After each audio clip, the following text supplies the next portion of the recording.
So my name is Jim Pokran, and I'm your MC for the afternoon. And I'm going to introduce our next speaker. It was about 3 years ago that I met our speaker at this seminar.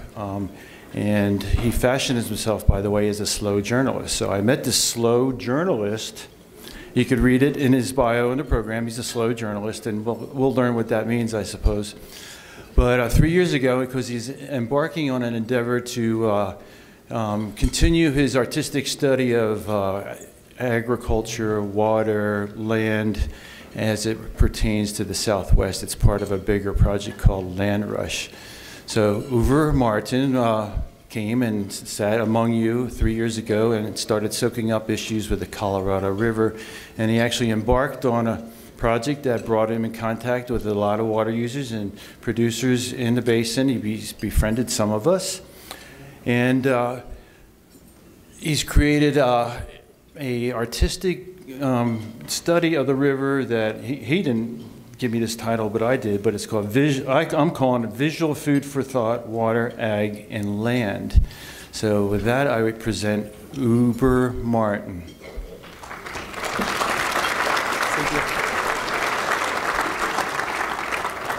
Hello guys, it's the first time that I've ever spoken to people who have more important things to do, and that is eat.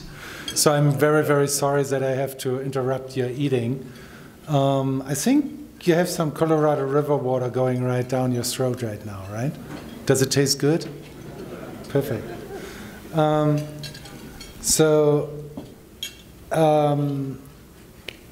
In 1883, that's 140 years or so ago, John Wesley Powell remarked, "Gentlemen," well, there were no ladies back then, right? So he remarked, "Gentlemen, you're piling up a heritage of conflict and litigation over water rights, for there is not sufficient water to supply the land." The great explorer of the American West believed that there would be only enough water for people living on about 2% of the land in the West, and also proposed that states should be built according to watersheds, instead of like making this nice straight lines and things like that. And a lot of the mess and a lot of like the fightings and things like that, litigations that we had over the last years, came from not really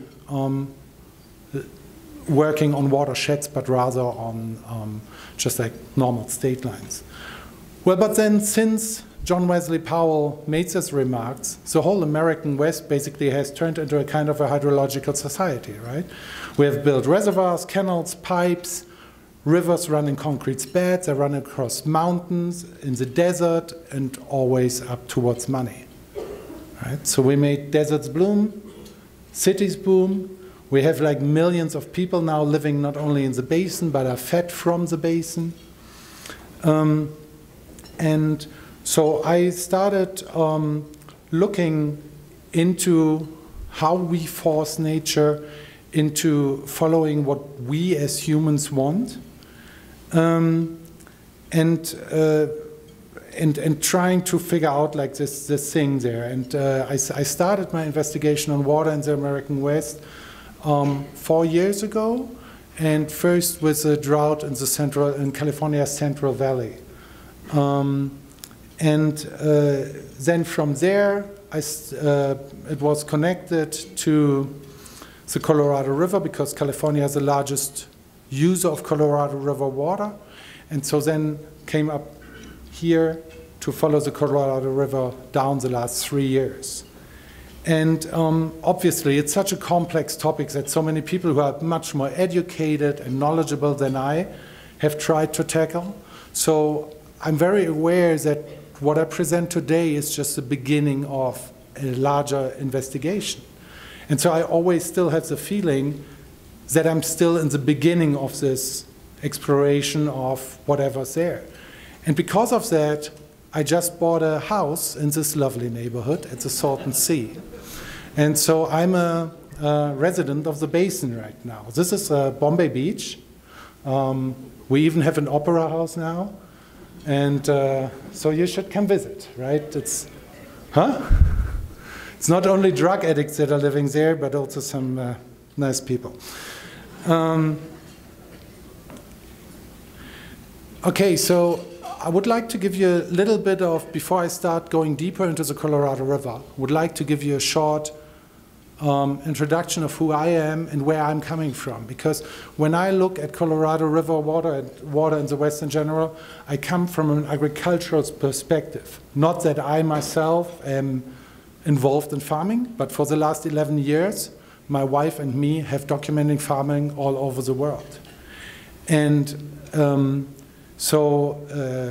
and the reason for that is that agriculture right now is probably the most transformative thing that we collectively as humans are doing to the planet, right? I mean, it's the largest user of water. 80% of all the water, fresh water in the world gets used by agriculture. It's one of the main drivers of climate change, of extinction, of soil degradation, and so on and so forth. And it is, if we look back in the long history, back to the Easter Island or back to the Khmer in Cambodia or Western Rome, a lot of societies failed when the agricultural systems failed. And so that's why we have been looking at that. So in this ongoing LandRush project, we have been documenting the extension of the soy highway in the Amazon that brought a lot of financial gains and created a middle class and creates now a lot of food, but that also pushes the forest aside. So it has a lot of side effects on that. When Jim said, I'm a slow journalist, a reason for that is that we spend different from other journalists that mostly work for magazines or newspapers, come for a week, maximum, or maybe 2 weeks to do a story. We spent like 2, 3, 4 months in each region. So then we were up with family farms growing ethanol, growing corn for ethanol production in Iowa. And it's always this both sides to the story, right? So for them it's really good because suddenly they could bring back their young people to the farm because they make good profits. But the bad side of that is that food prices went up crazy, and so in 2008 and 2011, you had a lot of riots all over the world because food prices for grain were too high, and so people couldn't afford food anymore. And we went to Ethiopia here. You see a big farm, a big commercial farm, 300,000 hectares, that's 800,000 acres, that's one farm, of an Indian rose grower that got the land there from the government, and they moved the Gambella National Park to make way for those investors and like depossessed many people, moved them away from their land. This here is in India, where since India joined the WTO in 1995, more than 300,000 farmers killed themselves. And 300,000 is just the official number.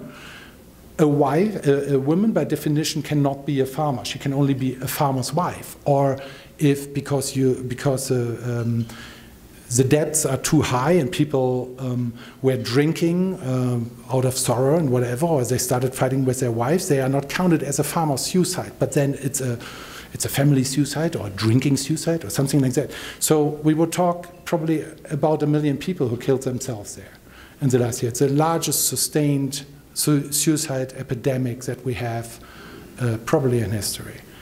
Here we are in Texas. These are the Buckscampers. Cindy Buckscamper, who you see next here, Cindy Buckscamper, she is subsidizing the cotton farm of her husband Doyle with a job as a legal secretary in town, and then at night she works on the combine because on the module builder, because otherwise she cannot afford to let the farm running. Then we went to organic cotton farms in Burkina Faso, lived in villages there for a few months. Right now, my wife mainly is working in Eastern Germany with farmers that are doing like organic production.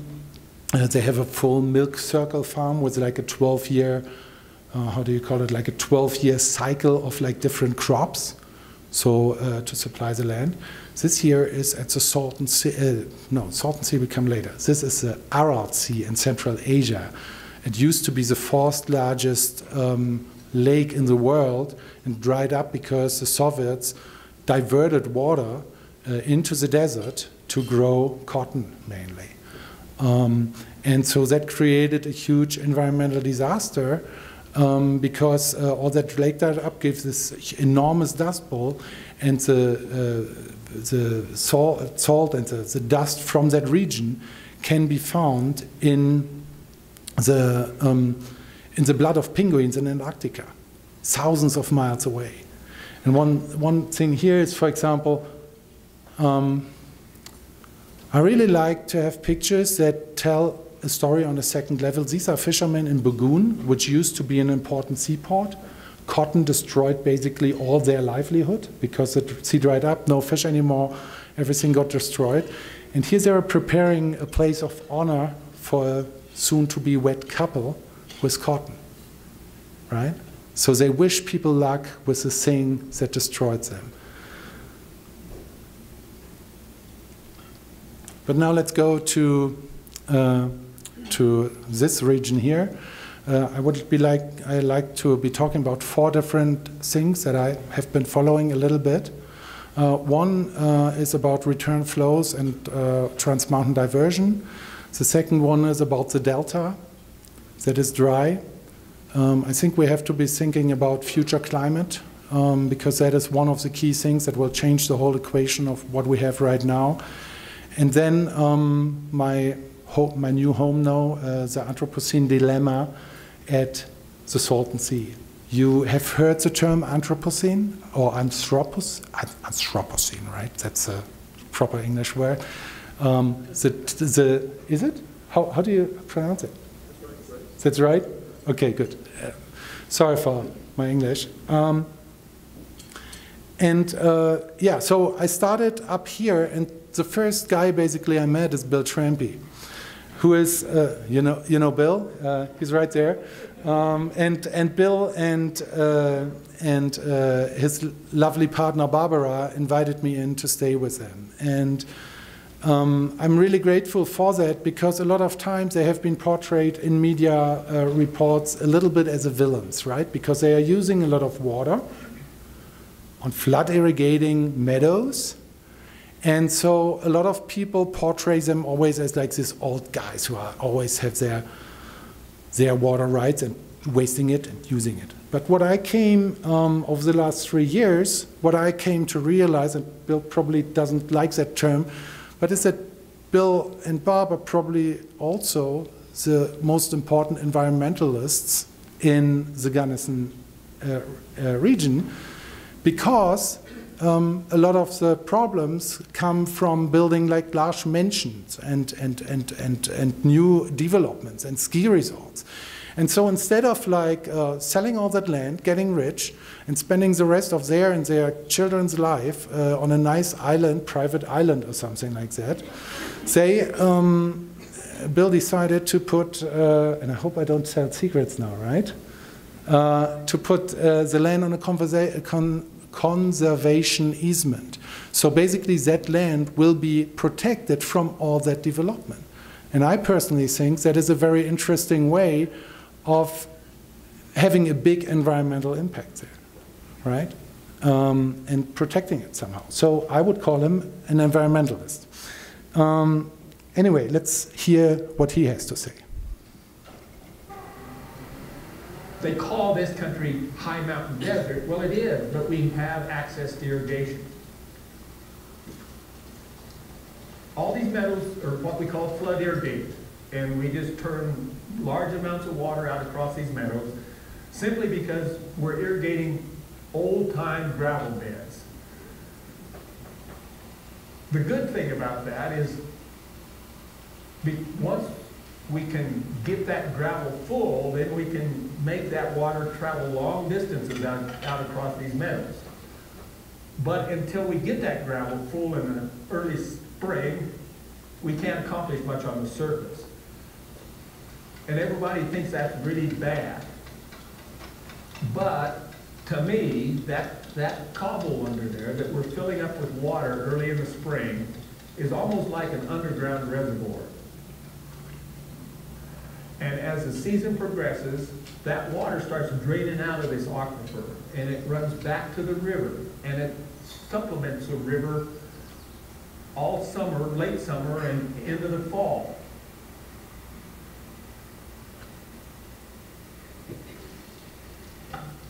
If we were forced to change our irrigation system and be forced to go to sprinklers, you wouldn't have those return flows coming back to the river. And I think there'd be a great impact upon other parts of our economy in the county. We wouldn't have the water for fishing that we do now. We wouldn't have the water for rafting and kayaking. And the whole riparian ecosystem would change.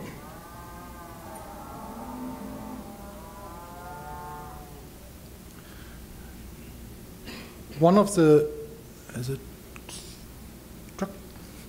one of the beauties of my job is that I can always go to people like Bill Trampy or many other farmers around the world and learn.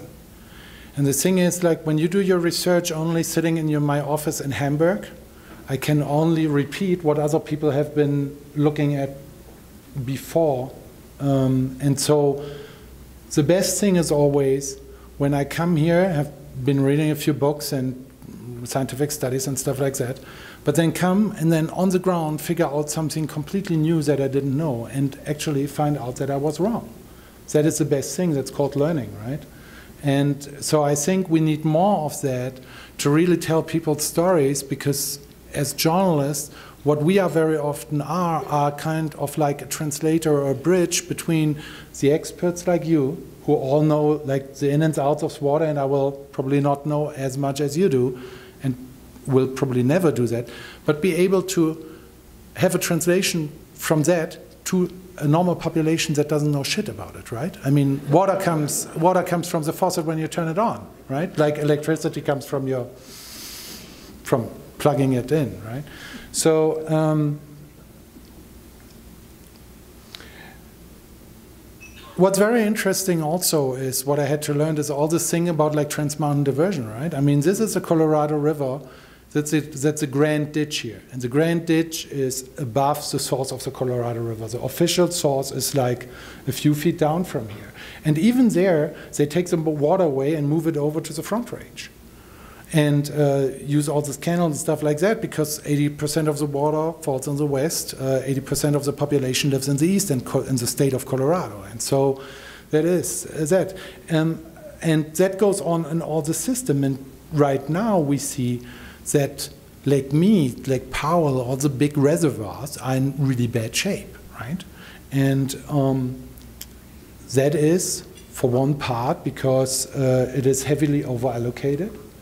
In 1922, when the Colorado River Compact was constructed, they thought they have about 18 million acre-feet a year running down the river system. It turns out it's only 14.8, but 16.5, so 1.7 more than what actually flows, has been promised to people.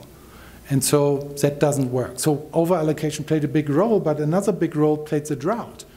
That is going on since the early 2000s. But then if we look at the drought, what's very interesting is that only a certain amount of that is actually through precipitation reduction. And if we look at the seas, at these lakes, what's very important is that even more water than has been lost in the reservoir has been lost in groundwater. It's I think it's 1.5 times the amount of a full Lake Mead over the time of the drought has been lost through that, through groundwater pumping. And if we look at that, oh wait, sorry, I come to that point later. So now we see here, for example, like all the side canyons of like the Glen Canyon that was covered by Lake Powell suddenly come back. And so people propose now to fill Lake Mead first and drain Lake Powell. But if we really look at it, those reservoirs have been a very, very important kind of like storage and safety net during the drought. I mean, the drought would have been much worse if those things wouldn't have been there. And so, so I followed it down a little bit. Here, finally, you have like those guys enjoying their beer on Imperial Dam. It's a symbolic place here, Imperial Dam, because that's from there on, there's really no river anymore, right? Before that, you can, when you look at it, you could think, yeah, it might be a wild river, but after here, it's diverted, and most of the river goes to the Imperial Valley, a little bit goes on to Mexico, it's used up, it's piped up, so that's the end of the Colorado River here. And that is why, since with all this over-allocation, since 1998, no water reaches the Gulf of California at all. And what happened there, because of that, one of the most diverse ecosystems in the North Americans has been destroyed. And I've spent some time there with the Kukapa, which is in the local native tribe in that region, and they lost all their livelihood. And they can only go out for 3 months a year now to the Sea of Cortez to go fishing. But I mean, they're sitting there in the dry, in the desert, that used to be a really, really beautiful ecosystem. And I think we have to ask these questions, like, how do we fix it? Is it really okay to grow some more alfalfa to send over to China to feed cows in China and let this thing die? Is it okay to have a green lawn in Denver and play around with these things, growing grass that comes from the eastern United States, Kentucky bluegrass, that doesn't even belong here? Is it really worth doing that and destroying this ecosystem? And tell all those people, well, sorry, we have more money, your problem, right? But let's hear them.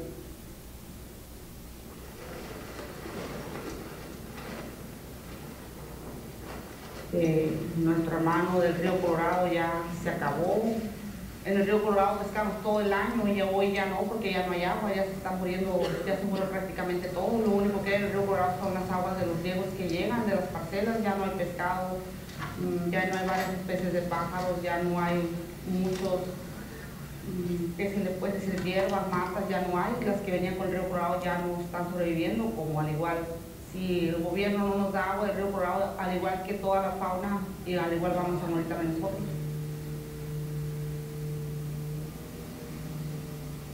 O sea, el río Colorado lo ocupamos como ocupamos el latir del corazón, la sangre que vamos en las venas, ocupamos el pescado que viene ahí para que toda mi gente pueda comer, para que toda mi nación pueda comer, que es la nación Kukapa.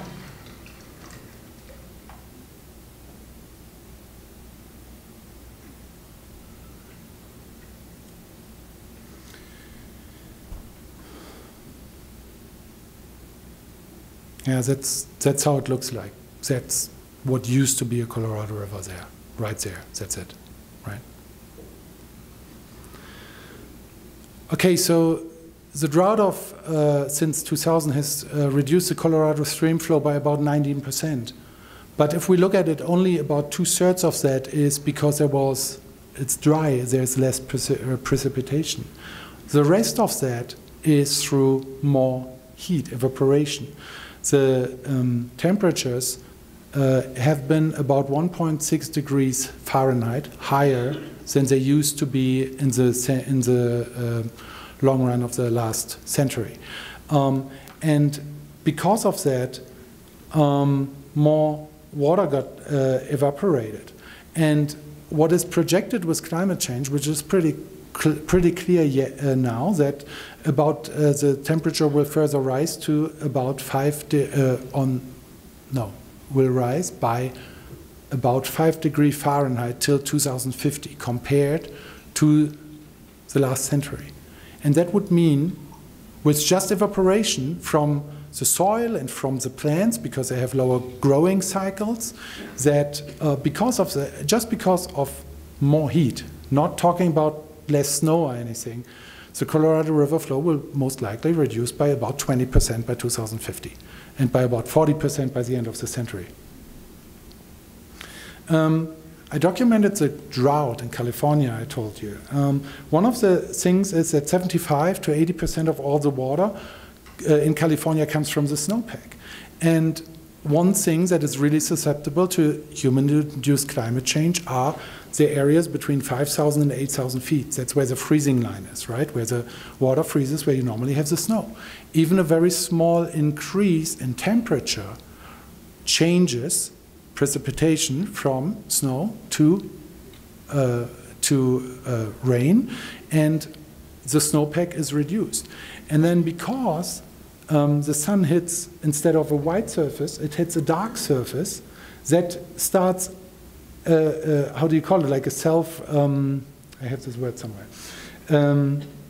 a cycle, self-perpetuating, is that the right word?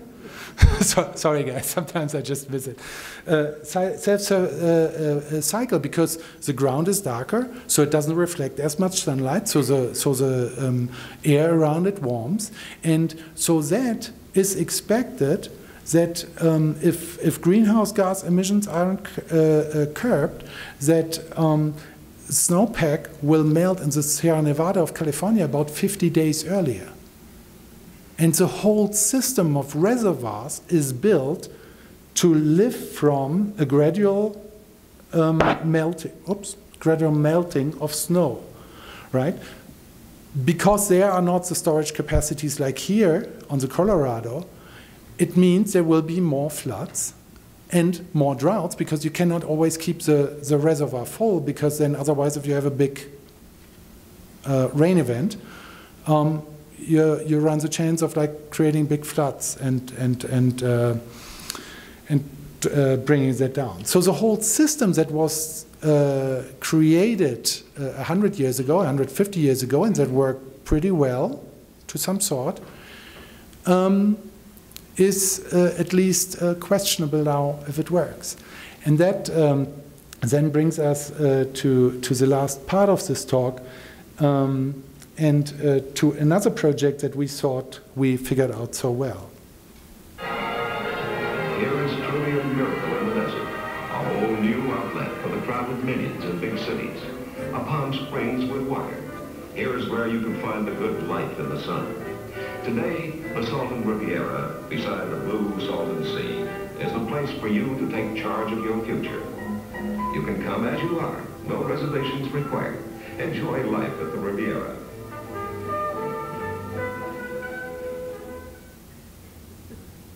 Yeah. Guys, it is beautiful there, I tell you. It used to have, like the Salton Sea, used to have more visitors than Yosemite Park. And it was created by an accident in 2005. The Colorado River breached some irrigation works, flooded the sink there, and was kept alive by the drainage water from all these fields you see here. That is one of the most productive farmlands in the Imperial Valley that we have in the world. They grow a lot of the winter vegetables that you eat, grow a lot of like cows and alfalfa and many different stuff. So if you're in New York City and you eat a salad in the middle of winter, you're eating Colorado River water, because 22% of all the water of the Colorado River goes into the Imperial Valley, and from there it seeps into the Salton Sea. And that is what kept this lake on for many years. But because so much water got in there, and because it's an agricultural sum, all the fertilizer and everything went in there, it has always been a huge problem, that thing. It's kind of like an ecosystem on steroids, right? You always feed more fertilizer, and so all the algae bloom and kills fish and so on. And so now we have a new thing going on. In 2003, a water transfer transferred 300,000 acre, or made a promise to transfer 300,000 acre feet of water to Coachella Valley, where you have like Palm Springs and Palm Deserts and all those rich people there, and to San Diego, to the coastal cities. That goes away from agriculture, moves towards cities. Now what happens is less water goes to the Salton Sea because it's in the middle of the desert, not really a lot of other sources of water going in. The stuff dries up, laying plain a playa. It is uncovered the playa, creating a lot of dust storms. And they have a lot of very fine particulate matter called PM10 and PM2.5 that create a lot of problems. Asthma is one. It has one of the highest asthma rates in the country there already, and it's going to get much worse. Well, figuring that out, they thought, okay, we will do something. So they started with a new 10-year plan where they want to put basically do a few little habitats, but mainly or partly cover a lot of that with like gravel or spray it with chemicals, the soil, to keep it from blowing dust storms there, right? So what we will have there in the future is a completely human-designed landscape that will require maintenance for a very long time. There are other ideas. Some of them, all my neighbors, they say like, hey, let's just build a canal from the Sea of Cortez and just let the water flow downhill because the Salton Sea is below sea level. It would be pretty easy to do that. Engineering-wise, it actually is. Politically, it's a little bit a different story. And then desalinate the water so that we have good water there. And some people that I talked to, this guy I show you now, very interesting. He uses the resource that's available there, that is geothermal energy. It's like the area with most, the largest geothermal resources in the Western Hemisphere that you have there. And he uses the excess steam of those plants to desalinate water, which is, that normally goes just to the air, taken out. But anyway, let's hear him. If you had a one-way flow of Sea of Cortez water in here, you would have no dust mitigation issue at all because the water level would stay the same. And there would be no dust. And that is the biggest issue, is the public health. So if you maintain the water level, you do not have a dust issue. But the reality is, in this 10-year plan, in every plan that the officials have put forward, they have essentially given up on the main body of the Salton Sea as an ecological resource. They have assumed that it's going to turn into a dead sea, and they have assumed that they're just going to let that go, and that they're going to build a little bit of habitat around the periphery, and that's going to be good enough. And that, unfortunately, is the trade-off that we're doing so that people on the coast can have cheap water supply and destroy this resource inland. I think, personally, that that's a deep shame, and that the people of California ought to be ashamed of that deal, to destroy this resource in order to have cheap water on the coast, and just repeat what was done in the last 100 years of Owen's Lake on an even larger scale. And Owens Lake was the largest dust source in the United States for many years. I mean, they fixed it now a little bit, but it cost billions of dollars. And that is what the Salton Sea is, so much larger. And so that will be a project, and that is what I think is very important. Like what I personally always see when I look at this whole story here is that we created all these beautiful things, right, that made all the cities and agriculture and everything grow. But very often I feel that we are like the Sorcerer's Apprentice. Do you know the story of the Sorcerer's Apprentice by Goethe? There is a Sorcerer's Apprentice, and when the master sorcerer, the big boss, the Gandalf, he's out, and the guy has to clean the room. And so he witches a broom to bring in water and do it for him, right? So the broom comes and starts bringing in water and swiping the floor and bringing in water, swiping the floor, and everything goes very well. And he's quite content and happy. But then after a little while, the floor gets wet and the water starts rising, everything gets wetty and bad, and he's like, oh shit, but then he doesn't know how to stop the broom because he's just apprentice, so he doesn't have the right word. So in panic, seeing this disaster unfolding, he takes an axe and just like cuts the broom in two. Well, this broom is magical, so what happens? You have two brooms now working double speed, going really, really crazy. And, well, read the poem to figure out how it ends. But sometimes if looking at this whole system, that is what I see, right? Or what I have the feeling of. We as human beings do so many great things, and we are the most important force in nature right now. I mean, we are even, it's so far that even geologists are thinking about renaming our eon, our time we are living in now, from the Holocene to the Anthropocene, the age of humans, because we are in every part of this thing. But on the other hand, we don't really understand it, and if we understand it, and there is so much science that is absolutely clear about so many big topics, but we try and we choose to ignore it. And especially right now. Let me see. So basically, what we end up with the Salton Sea, and that's why I wanted to end on this note of the Salton Sea, is we created this problem in 1905, and it went quite well for a long time. And now we are getting the consequences. And now the only thing, because we are the big force here, instead of just letting it go, the only thing we can do is build even larger geoengineering things, like bring the Sea of Coquetez down there, or like laying gravel all around the lake, to just like try to balance what have been going wrong in the first place. And so I started with John Wesley Powell. I think he was right in his assessment that there is just not enough water to supply the land, and that a lot of litigation and fights and stuff would follow. And that was the history for a very long time. And so we could end on this down note, and everybody would be sad and bad and feel terrible. But if you want to go on with the day on a high note, I think one thing that changed in the last 2 decades probably is that now there's so much more collaboration. It's not only fighting. Like, people are coming together to really talk it through. Farmers sit with environmentalists and scientists and politicians and people from the cities. And that is human intelligence, and human minds and innovation is a way out of the whole thing. So I think when we collaborate more, there might be a chance to fix the system.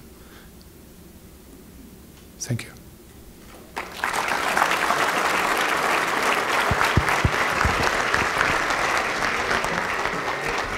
Thank you, Uwe. Do we have any questions? So I have one. So in this work, and you just ended on a positive note, but what do you see as one example of a hopeful development that's a marriage of technology, human ingenuity, and perhaps nature? or not. We should have prepared for that. What do I see? Well, I mean, it's interesting that we are sitting together here, right? You're all together here. When I came here the first time 3 years ago, on the panel there were Pat Mulroy and a few other people, and so it was interesting because I had read like Cadillac Deserts and books like that before, so I thought like everybody would be up in arms all the time. But then actually what I found out is that people are talking with each other and that they are trying to find better solutions. Another thing that I think is very interesting and hopeful is that right now, where I live now, in the Imperial Valley, finally, those marginalized people who until now didn't have any say, right now have a say, and that is all the Hispanic community that make 80% of the population there, and they slowly start voting into the Imperial Irrigation District, which they normally never did. And so suddenly it is more for the people. I don't know if that's good for the farmers. I don't know if that's good for nature, but at least this huge environmental justice issue that we have is taken care of a little bit more. And I mean, one thing is very clear. If the wind would be blowing on the Salton Sea, would be blowing instead of, it blows like most of the time, it blows towards the southeast. If it would be blowing northwest, that's where Palm Springs is, where all the senators live and billionaires and millionaires, and they have 124 golf courses, that problem would have been solved a long time ago. So it's an environmental justice issue, and I think through democracy, if people are really like taking their fate in their own hand, something changes there, and I think it will be for the better. So that might be one thing. So if there aren't any questions, I'll have one more. So the ultimate environmental injustice perhaps would be starvation, whether you're rich or poor. And you've correctly identified how important food production is, yet there are imbalances and injustices. So what hope do you see for food production being sustained so that we're going to keep growing, but that we don't keep backsliding perhaps into some of our worst tendencies? Well, I mean, if we look on a do you mean now only the United States, or you mean the global perspective? Give a shot to both. Okay, so if we look at the global perspective, there is enough food to feed everybody. It's not a question of that there is not enough food production. We have plenty of food. The problem is that food is connected to money, and that means that people don't get it. That's the one thing. The other thing is most of the food a lot of the land we use on feeding cattle, cows, pork, chicken, whatever, livestock, that is not used for food production. Well, there is some land, and I'm definitely not a radical on that one because I love my good steak. There is a great reason to use cows on pasture that you cannot grow other food on. Like if you have steep hills, for example, in the Alps, it makes sense, or in the Rocky Mountains, it makes sense to bring cows there. And actually, if you look at many ecosystems, they are helped by having cows there. But I think reducing meat production is one key thing that we have to do. And if I look at all those alfalfa fields down in the desert, I really wonder if that is so sustainable. Well, they give good breeding place to birds, so that's the other thing. If you stop growing alfalfa in the Imperial Valley, where would the birds go? So that's another thing, but I think that would be something. So I think there is enough possibilities to do that, and also with less water, we can still grow enough food. We just have to become smarter in what type of food we grow. We have to reduce food waste. And yeah, so I think there is no problem with the food, actually. Question. World population is supposed to peak. A new study that was just put out by That's the world population, right? Yeah. They're knocking at the door. So we keep talking about sustainability and long term. I think it's important to keep in mind that world population, regardless of the alarm, is supposed to peak, the new study by Deutsche Bank, in 2055 at 8.7 billion and then decline by the year 2000. So the fact that the major demographers of the world have shown us that there's a peak in population and that it won't continue to grow past that, largely by bringing other people up to a Western standard of living, how do you think that factors into what you're thinking? Yeah, I think there has been a lot of talk, and there are films like be labeled like 10 billion, right, or 11 billion, or stuff like that. The main driver of why we need more food is not population growth. It is that more people move from being very poor into middle classes, and then their food patterns and what they want changes. Like when I traveled in India 20 years ago, nearly everybody was vegetarian. Now all the middle classes want Western lifestyle, want beef, want pork and stuff like that. So that is the main driving factor there. Yeah, is that answering it? So or what? Yeah, that and like as we bring people up to that middle class standard of living, they also have fewer babies per couple, Right. which is going to peak the population at a number by mid-century. And so do you see a sustainable path in agriculture for that more stable population? Is that a sign for some hope? Yes, I definitely think it's a sign for some hope. But even with the population we have right now, agriculture is not at all sustainable.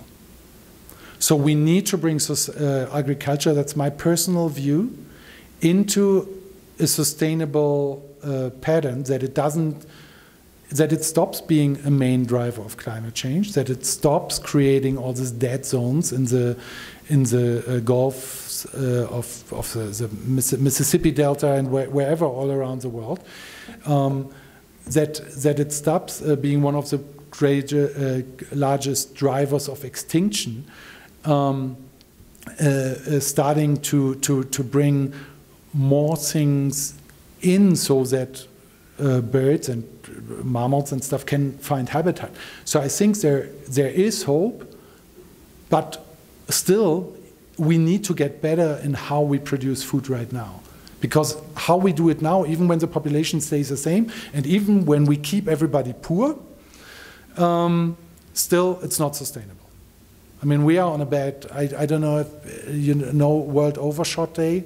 It's like the day when we as human beings collectively have been using the resources of the earth, and that day moved forward every year. And this year, I think it was August 1st. So by August 1st, from now on, we are living on our bank account of what the earth still has.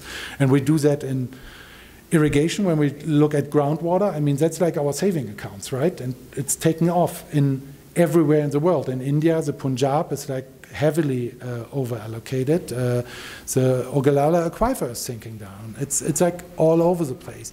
If we look at how we run energy, it's the same there. So, and all that is connected to food. And so that's why I'm hopeful that the population plateaus out and then slowly declines, but that will not be the one thing that really changes it. Well, I think that would be the last question, and I guess I would just leave a thought that that's an interesting outside-looking-in view, and some perspectives on food production and meat production. But as was pointed out, the developing world develops a taste for meat. So I don't know how this is all going to work out, but we'll be watching, right, Bill? All right, let's have a hand for our lunchtime speaker.